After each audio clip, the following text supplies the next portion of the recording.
que hoje nós vamos falar de um dos encontros épicos mais marcantes da história da Bíblia. A Bíblia nos fala de vários confrontos épicos. O maior deles, sem dúvida, é a cruz, onde o inimigo foi derrotado de forma marcante.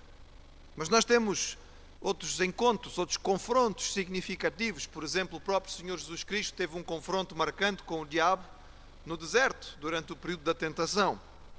Mas outros confrontos famosos são, por exemplo, Moisés e Faraó, ou Moisés e a força do Egito. Outro confronto muito conhecido, e que na nossa igreja tem uma particularidade interessante para muitos irmãos, é o confronto de Gideão contra os midianitas. Apenas 300 homens para defrontar uma grande tropa composta por várias tribos diferentes. E, é claro, um dos confrontos mais famosos da Bíblia, que é o de Davi e Golias. Mas este que vamos ler hoje, irmãos, é um dos maiores. É o confronto de Elias com os profetas de Baal. Vamos recordar rapidamente aquilo que já vimos a respeito de Elias até aqui. Então, vamos lembrar, irmãos, que nós estamos lidando com o reino dividido. O reino está dividido entre norte e sul. O sul é composto por 2 tribos, apenas Judá e Benjamim, e o norte é composto por 10 tribos. São as tribos que se separaram do sul junto com o rei Jeroboão, na altura em que o filho de Salomão não teve sabedoria, a sabedoria que o pai teve. Roboão ficou com o sul, Jeroboão ficou com o norte. Tinham-se passado aproximadamente 80 anos e o reino do norte era um reino mau. Um reino que tinha-se desviado do Senhor. E no tempo em que nós falamos dele é o tempo do pior rei, o rei Acabe, e a sua esposa Jezabel, que se venderam a Baal, um falso deus que foi trazido da Fenícia. Nós vemos que Elias confrontou o rei, anunciou que não ia haver chuva. Na imagem seguinte nós recordamos que ele vai ser sustentado pelos corvos que lhe traziam pão e água, pão e carne todos os dias, e água ele tinha ali no ribeiro de Querite. Depois, quando o ribeiro seca, ele segue então viagem para o norte e vai para junto de Sidom, que era a cidade fenícia, exatamente de onde tinha vindo a rainha Jezabel. Ou seja, ele vai para o território do inimigo. E ali ele vai morar numa aldeiazinha chamada Sarepta. Mostramos aos irmãos as imagens da aldeia de Sarepta. É a próxima imagem. Esta é a adoração a Baal, que era o deus principal daquela zona. Esta é a escavação daquela região de Sarepta, ficava junto ao mar Mediterrâneo. Foi aqui que ele viveu durante cerca de 2 anos, sendo sustentado por Deus e servindo para abençoar a vida de uma viúva. Que às vezes as pessoas dizem, ele foi sustentado por uma viúva. Irmãos, quem sustentou foi Deus, não foi a viúva. Porque foi Deus que fez com que houvesse farinha e azeite todos os dias, certo? Depois, lembrando então que era o pão, este pão que era feito, e diariamente havia o suficiente para a massa ser feita e o pão ser comido, e assim Deus os sustenta. Na próxima imagem os irmãos veem então o local do desafio, Monte Carmelo. Elias tinha feito o desafio e tinha dado uma ordem a Acabe. Mas espera aí, o rei era Acabe e foi Elias que deu a ordem. Foi Elias que deu a ordem. Que os servos de Deus têm uma autoridade diferente. O Elias, autorizado pelo Senhor, dá uma ordem a Acabe. Manda juntar o povo e traz os profetas de Baal. Lá em cima no Monte Carmelo, que nós vamos ter um confronto final. Vamos pôr um ponto final nesta história. Nós temos que entender, irmãos, que o desafio era favorável aos falsos profetas, por várias razões.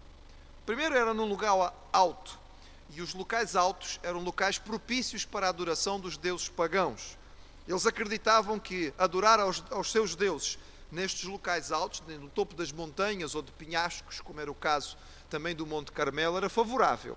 Baal era o deus dos trovões e dos relâmpagos, portanto era favorável que ele fosse adorado num local alto.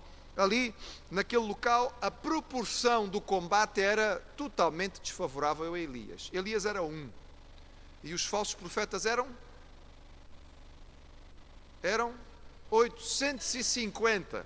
450 de Baal, 400 de Azera. A proporção era completamente tola. Depois vamos lembrar, irmãos, o povo que é convocado para vir assistir ao desafio é um povo que está sob a influência do rei, e que está sob a direção desta rainha má, e que está sob a adoração de Baal, portanto mais facilmente se inclinaria para a adoração do deus pagão. E também, é claro, nós não podemos esquecer que neste desafio e na hora do desafio, Elias está ali a arriscar tudo. A sua vida está totalmente no balanço, irmãos. Isto é um confronto suicida. Elias só tem duas hipóteses. Ou Deus se revela de uma forma extraordinária e definitiva, ou ele morre. Ele sabe isso. Tem 850 profetas de Baal ali à espera de cortar-lhe o gargalo. Ele tem ali o rei Acabe, que é um mau rei, com a sua tropa pessoal, à espera de matá-lo. Ainda não fizeram porque estão com medo. Porque aquilo que aquele homem fez até ali era algo inovador. Ele disse que não ia chover e não chovia há 3 anos. E, portanto, havia receio ainda nos corações. E então, o dia do confronto chega. Vamos ler, irmãos. 1 Reis, capítulo 18, a partir do verso 20. E diz assim: Então enviou Acabe a todos os filhos de Israel e ajuntou os profetas no Monte Carmelo. E Elias se chegou ao povo e disse: Até quando cocheareis entre 2 pensamentos? Se Jeová é Deus, seguiu, e se Baal, seguiu. Porém o povo lhe não respondeu nada. Verso 22. Então disse Elias ao povo: Eu só fiquei por profeta do Senhor, e os profetas de Baal são 450. Deem-se, pois, 2 bezerros, e eles escolham para si um dos bezerros, e o dividam em pedaços, e o ponham sobre a lenha, porém não lhe metam fogo. E eu prepararei o outro bezerro, e o porei sobre a lenha, e não lhe meterei fogo. Então invocai o nome do vosso Deus. Eu invocarei o nome de Jeová. E há de ser que o Deus que responder por fogo, este será Deus. E todo o povo respondeu e disseram: É boa esta palavra. Então disse Elias aos profetas de Baal: Escolhei para vós um dos bezerros e preparai-o primeiro, porque sois muitos. Invocai o nome do vosso Deus e não lhe meteis fogo. E tomaram o bezerro que lhes dera, e o prepararam, e invocaram o nome de Baal, desde a manhã até o meio-dia. E dizendo: Baal, responde-nos. Porém nem havia voz, nem quem respondesse. E saltavam sobre o altar que se tinha feito. E sucedeu que ao meio-dia Elias zombava deles e dizia: Clamai em alta voz, porque ele é um Deus. Pode ser que esteja conversando, ou que tenha alguma coisa para fazer, ou que intenta alguma viagem. Pode ser que durma e desperte. E eles clamavam a grandes vozes, e se retalhavam com facas e com lancetas, até derramarem sangue sobre si. E sucedeu que, passado o meio-dia, profetizaram eles até a hora da oferta de manjares, porém não houve voz, nem resposta, nem atenção alguma. Os irmãos deixem o texto aberto. Vamos só dar uma olhadinha nisto que já vimos aqui e já continuamos. O desafio foi marcado para de manhã cedo. Dá-nos a ideia de que por volta das 9 horas tudo estava montado para que o desafio fosse feito. As atividades para o desafio eram profundamente simples. Era uma prova à divindade. E a prova era feita de tal maneira que não pudesse haver qualquer tipo de equívoco. Vejam, irmãos, que Elias vai dar a vantagem ao inimigo. Ele escolhe um local que teoricamente era vantajoso para os profetas de Baal. Ele dá aos profetas de Baal a oportunidade de escolher o bezerro. Ele dá a oportunidade aos profetas de Baal de serem os primeiros a orarem, porque ele sabe que Baal não vai responder. Porque se Baal responder, e ele deu a prioridade a eles, ele está morto. Mas houve uma coisa que Elias não fez, irmãos. Foi dar aos profetas de Baal o direito de definir qual seria o desafio. O desafio é ele que lança. Porquê? Os falsos deuses, os falsos profetas, o paganismo era especialista em manobras. Era especialista em artes de enganar o povo. As coisas eram feitas de tal maneira a ficar tudo sempre assim no obscuro, no cinzento, não era muito claro e as pessoas não tinham a certeza se tinha sido ou não. Elias propõe um desafio que não deixa nenhum tipo de dúvida. Preparamos uma oferta, colocamos em cima do altar e não pomos fogo. O Deus verdadeiro vai mandar fogo do céu. Deus não está no céu.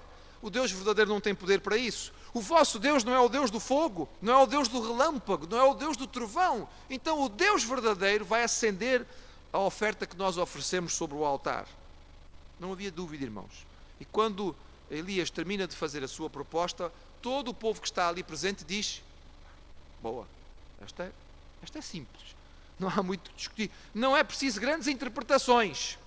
Não era como os oráculos dos deuses pagãos que ficavam sempre assim de viés. É possível, mas ninguém tem a certeza, não é? Já disse aos irmãos que são alguns oráculos que são conhecidos dos deuses antigos, eram famosos, não era? Quando um rei ia perguntar ao Deus se ele ia ganhar a batalha ou não, ia lá o rei perguntar, então eu vou ganhar a batalha. E o oráculo dizia, amanhã um grande rei vai ter uma grande vitória. Ou seja, não dizia nada, não era? Porque evidentemente um dos dois tinha que ganhar.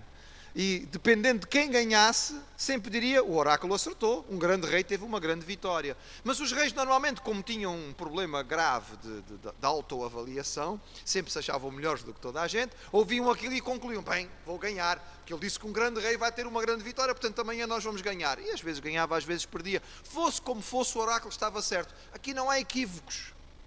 Tem que vir fogo, tem que queimar e ninguém vai ficar com dúvida de quem é o verdadeiro Deus. O povo gosta da prova, o povo aprova o método. E Elias dá a primazia aos falsos profetas. Vocês podem escolher o novilho, vocês podem começar a fazer o trabalho. E eles começam a fazer. Vamos lembrar uma coisa, irmãos. Há quanto tempo não chove? 3 anos. Como é que estava o céu? Limpo.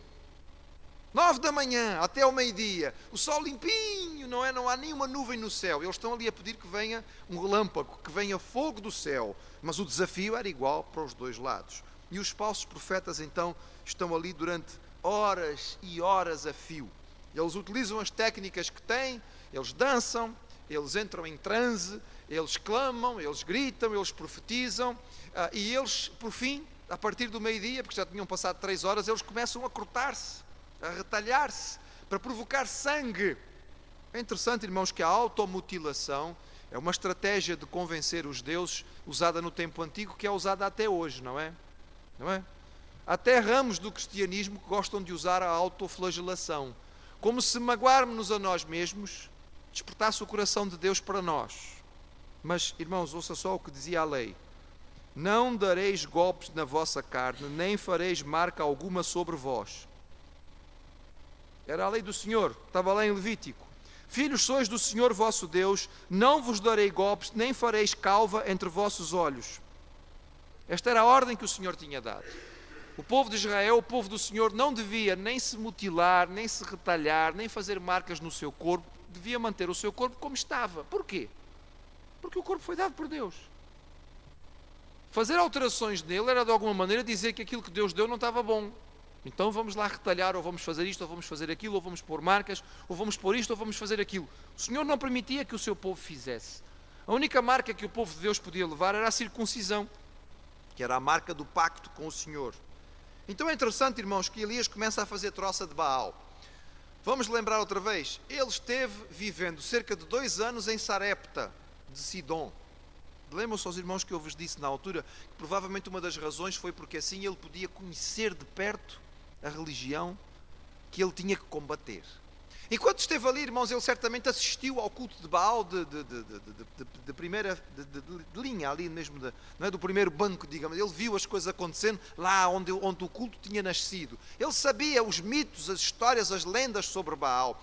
E os mitos a respeito de Baal falavam dele como conversando com outros deuses, fazendo viagens, gastando às vezes muito tempo a decidir como é que ia fazer ou o que é que ia fazer.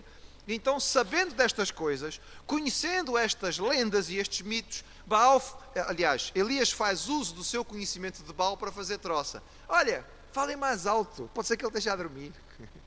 Olha, se calhar viajou e agora é uma chatice, vocês não vão conseguir acordá-lo, não é? Não vão conseguir encontrá-lo. Falem alto, pode ser que ele esteja a conversar com alguém e vocês têm que interromper a conversa. Gritem bastante.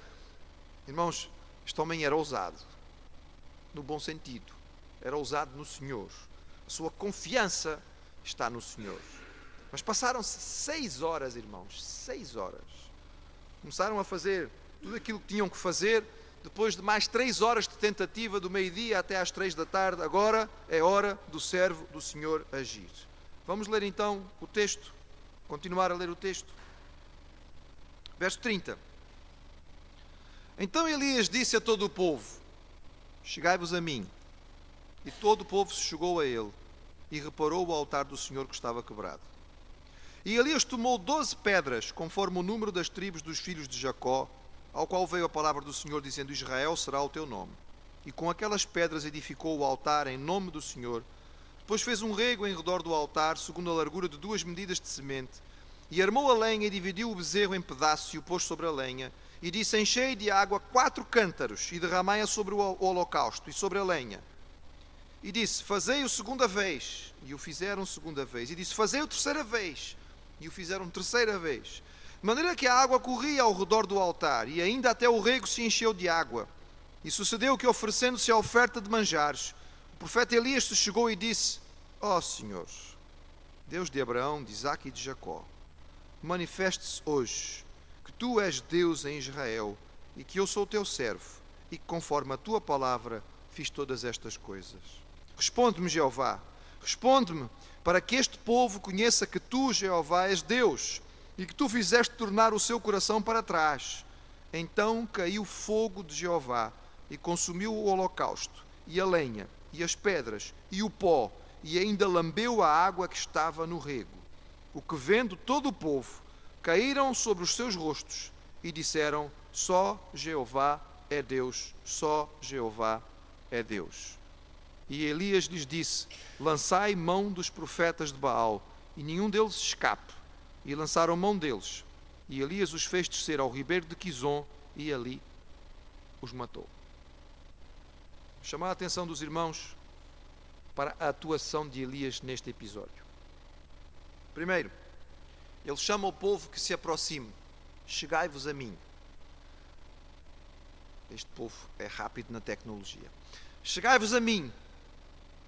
Diferentemente dos ritos pagãos, que eram envoltos em mistério, que eram ocultos em segredo, Elias, o servo do Senhor, ele age de um modo aberto e franco. Ele não faz as coisas escondidas. Ele não é o malabarista, ele não é o ilusionista. A maior parte das coisas que eram feitas pelos cultos aos deuses pagãos eram ocultas, eram escondidas, eram feitas dentro de cavernas, dentro de santuários obscuros, onde não se conseguia ter claridade. O Deus verdadeiro é um Deus de luz, não precisa fazer as coisas escondidas, faz às claras. Elias chama o povo e diz: aproximam-se, não há aqui nenhum segredo. Foi mais ou menos uma forma de dizer: olha, não há nada nas mangas, vocês podem vir à vontade e ver. Cheguem perto, estejam junto, para que vocês vejam que isto é de verdade, não é uma coisa escondida. Deixem de lado os profetas de Baal, já tiveram 6 horas, agora aproximem-se, venham cá, prestem atenção no que vai acontecer deste lado. Ele então restaura o altar do Senhor, com quantas pedras? 12. Os irmãos lembram-se que o reino está dividido. Este reino, que é o reino de Israel, onde ele está, é composto por 10 tribos, mas ele monta o altar com 12. Os irmãos veem o pormenor, que é significativo. O reino está dividido, mas Elias quer mostrar ao povo que para o Senhor, o seu povo continua sendo um. A divisão não era da vontade do Senhor. Israel continuava sendo um no coração de Deus, e o Israel no coração de Deus era composto por 12 tribos. O altar é restaurado. A tradição judaica diz que o altar sobre o monte Carmelo tinha sido erguido por Saul. É uma tradição. Provavelmente foi erguido no tempo dos juízes, ainda antes de Saul. Mas neste momento ele estava evidentemente destruído, até porque ele tinha perdido muita força depois do estabelecimento do tabernáculo e principalmente depois da construção do templo. Ele manda fazer à volta do altar uma verdadeira piscina, para que seja possível colocar bastante água. Irmãos, pela medida que nós temos aí, nós temos, sei lá, pelo menos 1 metro nós teremos ali à volta do altar, não é? De profundidade, para que se pudesse colocar a água. O objetivo é que fique muito claro. É fácil colocar fogo numa coisa que está cheia de água? Não. Nós queremos que as coisas sequinhas, não é? Basta a lenha estar um bocadinho úmida que já é difícil pegar. Ele manda encharcar a lenha e tudo o que está no altar. Os irmãos veem como é que ele faz isto? Ele manda trazer 4 cântaros. E manda fazer 3 vezes. 3 vezes porquê? Porque no hebraico era preciso 3 para fazer o superlativo. Já ensinamos isto aos irmãos. Isto é gramática hebraica e os irmãos saem daqui altamente preparados. Os hebraicos não tinham na sua língua superlativos. Então não podiam dizer está molhadíssimo. Não. Está molhado, molhado, molhado. tinha que dizer 3 vezes. Então ele manda encharcar 3 vezes. Mas também, irmãos, como são 4 cântaros e são feitas 3 vezes, ao todo quantos cântaros de água foram? 12. Um cântaro de água para cada tribo de Israel. Tudo aquilo que Elias está a fazer tem um simbolismo. Ele está a tentar demonstrar ao povo que ele é um profeta não somente para este povo aqui, mas para todo o povo do Senhor. E então chega a hora escolhida. Não sei se os irmãos já prestaram atenção neste pormenor. Este pormenor é marcante, irmãos. Diz o texto, não é? Diz o texto que ele montou tudo e que fez a oferta no momento, na hora da oferta de manjares. Diz o verso 36. Sucedendo, pois, que oferecendo-se a oferta de manjares, o profeta Elias se chegou e disse: Deus tinha estabelecido na lei que as ofertas deveriam ser colocadas, apresentadas ao Senhor 2 vezes por dia, uma pela manhã e outra à tarde.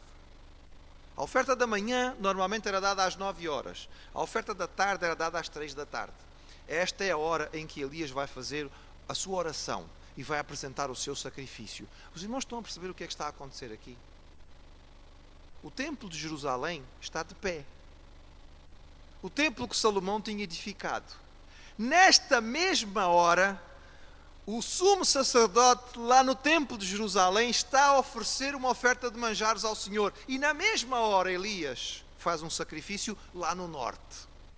Tudo isto tem um significado e um simbolismo. Ele está mostrando ao povo a necessidade da unificação. Na hora que Deus estabeleceu, porque foi Deus que mandou, ele faz o sacrifício no mesmo momento. Os irmãos lembram-se a que horas é que Jesus morreu? Na hora da oferta da tarde. É nesta hora que Elias vai orar. Porque os servos do Senhor não fazem as coisas de qualquer maneira. Fazem sob a orientação do Senhor. E havia uma razão e um significado para tudo isto.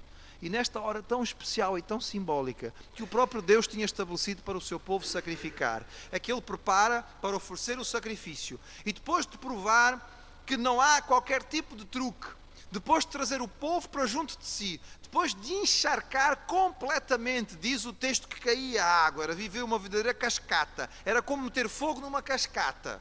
Agora ele vai orar. Ele não dança, ele não entra em transe, ele não se retalha, ele não faz gritaria, ele faz uma oração tão simples. Não sei se os irmãos repararam que a minha leitura foi um pouco diferente talvez daquela que o irmão tem na sua Bíblia. É pena porque nós ficamos com medo às vezes de utilizar o nome correto e substituímos, não é, a palavra correta, porque no texto original a oração que foi feita foi esta: para que o povo saiba que tu, ó Jeová, és Deus. Tudo o que nós temos aí com a palavra Senhor, no original está lá Jeová, porque era o nome de Deus. Javé era o nome do Deus de Israel. Este é o confronto entre Javé, entre Jeová e Baal, para que fique bem claro, para que o povo saiba que Jeová é Deus. Então, para que todos saibam que tu és o único Deus verdadeiro, responde a minha oração e manda fogo. É muito difícil nós calcularmos a intensidade do fogo que o Senhor mandou. Há alguns comentaristas que foram fazer estudos para tentar saber quantos 1000 graus foram necessários para que o fogo consumisse até as pedras. Irmãos, este altar foi usado só uma vez, porque o fogo que desceu sobre ele simplesmente desintegrou o altar, não sobrou nada, certo? Os irmãos acham que Hollywood é que é especialista em efeitos especiais. Eu já disse isso aqui na igreja várias vezes. Deus é especialista em efeitos especiais que põe qualquer filme no bolso, não é? É uma intensidade de calor que é difícil imaginar. Ela derrete o fogo. Aliás, ela derrete a pedra. O fogo que cai sobre o altar derrete tudo, não sobra nada. Lamba a água. Depois que o Senhor mandou fogo, não sobrou nada. Só ficou um espaço vazio onde antes havia um altar. A consequência e o resultado é aquilo que nós estamos à espera. Queria que o irmão se lembrasse que este episódio não é único. Nós, lendo no texto bíblico, encontramos, por exemplo, que o Senhor já tinha feito a mesma coisa, por exemplo, com Moisés. Está lá escrito: o fogo saiu diante de Deus e consumiu o holocausto e a gordura. Está lá em Levítico. O Senhor fez a mesma coisa com Gideão. Diz: o anjo do Senhor estendeu a ponta do cajado que estava na sua mão e tocou a carne e os pães ázimos. Então subiu o fogo da penha e consumiu a carne e os pães ázimos. O Senhor tinha feito a mesma coisa com Davi. Então Davi edificou um altar ao Senhor e ofereceu nele holocaustos e sacrifícios pacíficos e invocou o Senhor, o qual lhe respondeu com fogo do céu sobre o altar do holocausto. A mesma coisa aconteceu com Salomão. Dizia: acabando Salomão de orar, desceu fogo do céu e consumiu o holocausto e os sacrifícios, e a glória do Senhor encheu a casa. Esta era a maneira como o Senhor se manifestava no Antigo Testamento. Os irmãos podem dizer: mas a gente gostava que fosse assim agora também. Ainda bem que não é, irmãos. Ainda bem que não é. Porque o Senhor, onde manifesta o seu poder, Ele exige santidade. A oração simples de Elias faz com que o Senhor responda de forma tão poderosa que a única resposta possível para o povo é: só Jeová é Deus. E com esta declaração, eles afirmam naquele momento que reconhecem, que entendem que Baal é uma coisa vazia. 6 horas a clamarem, não houve nem uma brisa veio. Elias faz uma pequena oração e o Senhor destrói completamente, através do seu poder, o altar que tinha sido erigido. O objetivo de Elias era este. Se os irmãos acharem que o texto termina no versículo 40 de forma um bocadinho drástica, eu quero lembrar aos irmãos que a lei de Deus estipulava que a pena para os falsos profetas era a morte. Elias apenas está colocando em prática aquilo que era a lei do Senhor. Aqueles que são servidores de Satanás e desviam o povo de Deus merecem a morte. Estes homens não são impunes, eles não são inocentes, eles sabem perfeitamente o que estão a fazer, eles têm plena consciência de que adoram o demónio e, portanto, ao fazerem-no, estão arriscando as suas vidas. Receberam muitas vantagens aparentes por causa disto. Agora é hora de receberem a condenação e, portanto, não vamos nos assustar com isto, porque é uma aplicação necessária daquilo que era a lei e a justiça da parte do Senhor. Muito bem, agora, depois do confronto, vai ficar tudo bem.